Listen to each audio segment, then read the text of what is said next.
Okay, I mentioned at the end of the last video, the last lesson, that this is what we're going to be discussing. How scared you should be of competition. A lot of people's instinct is actually the opposite of what you should really kind of take away from seeing a lot of competition in a niche. So, just going to dig down into this one because at the end of the day, competition is actually a really good thing. You shouldn't be scared of competition at all, with a few exceptions, which we'll talk about. Competition is a sign that there is money to be made in that niche. And even more importantly than that, there's already money being made in that niche. And a lot of people say, like I had someone write me the other day and they said, "Hey, Ian, how do I like, could you give me some examples? Like, these are the industries I'm looking at going into. Could you give me some examples of some valid affiliate sites, and some sites that would actually make money, that are making money?" And I said, well, if you Google pretty much anything in the niche and you find a site that is producing helpful content and writing a lot of articles, that's a great sign. That's a great site to model your site after. Almost the more competition there is in an industry, the more examples of things that are working that you can find very easily. So it can actually be a very, very good thing.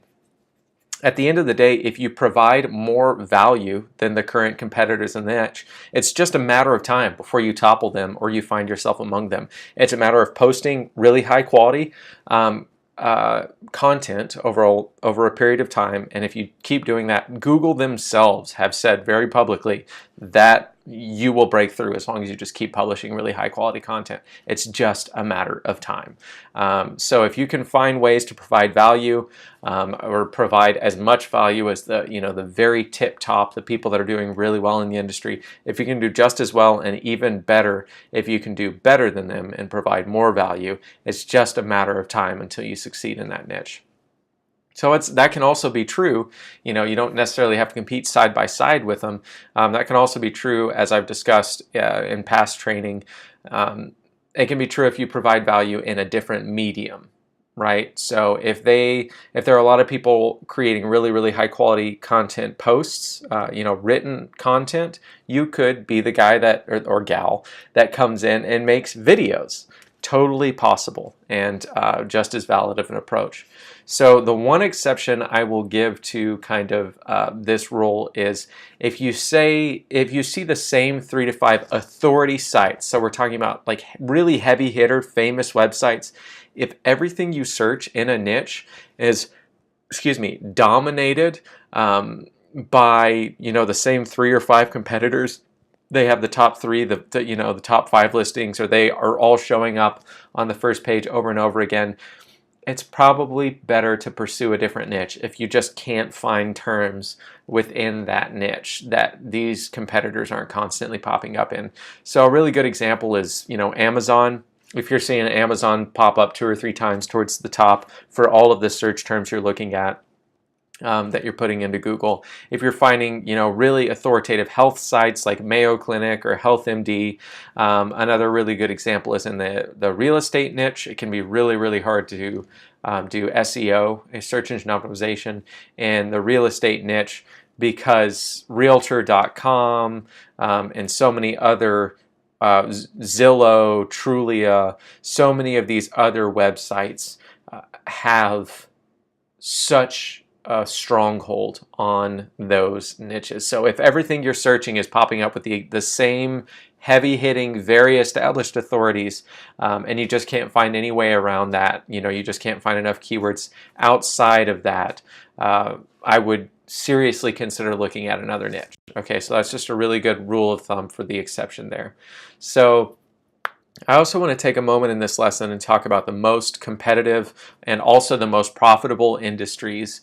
You may have heard these referred to as evergreen niches, and there are kind of three main coveted evergreen niches in this industry. There's health and wellness and beauty. They kind of fall under the same category for whatever reason. That is one of the top three evergreen niches that no matter what, that is always going to be a very profitable niche to do business in, or a very profitable industry. There are a lot of niches under that umbrella, and they will all be very profitable. If you can get traffic in that niche, or in that industry to your niche site, you are probably going to make a pretty decent amount of income. The same thing is true for make money online, anything having to do with investing or business opportunities. So at the end of the day, money, health and wellness and money so far are the niches. If you have a site about making money doing blank, whether it be working online or building businesses that cost less than $100 to start up, or anything having to do with investing, whether it be from stocks to options to finding things on Craigslist or eBay that you flip for money in the long run, that's going to be there's going to be really profitable niche sites, and there are going to be a ton of really a lot of possibilities, really profitable niche sites within those industries.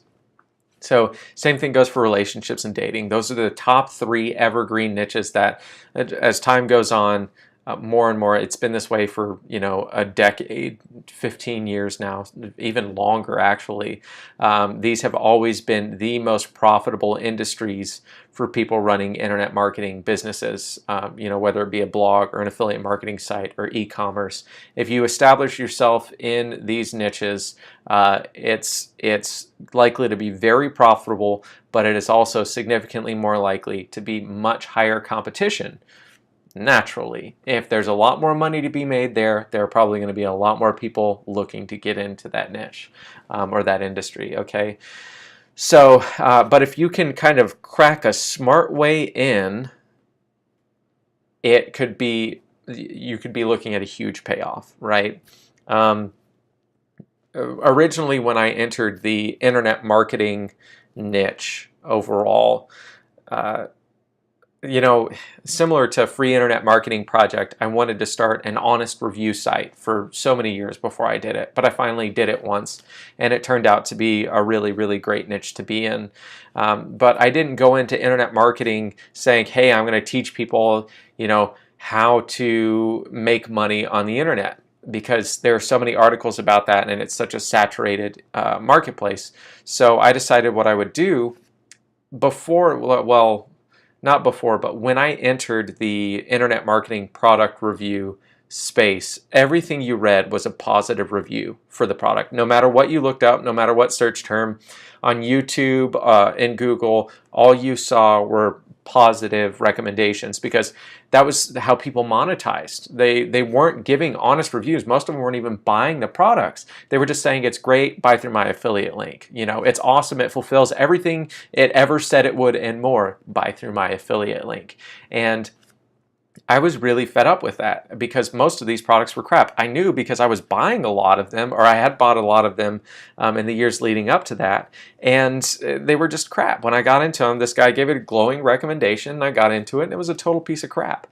So I ultimately decided to enter the internet marketing space instead of, going head on and competing with all of the articles, all the really high quality content that's in this industry. I decided to review products honestly, and that was a great way into the niche. Now, traditional kind of school of thought was, if you go into a niche and you say products are bad, you find products and you go through them and you find out that they're bad and you can't recommend them, well, then you can't make any money.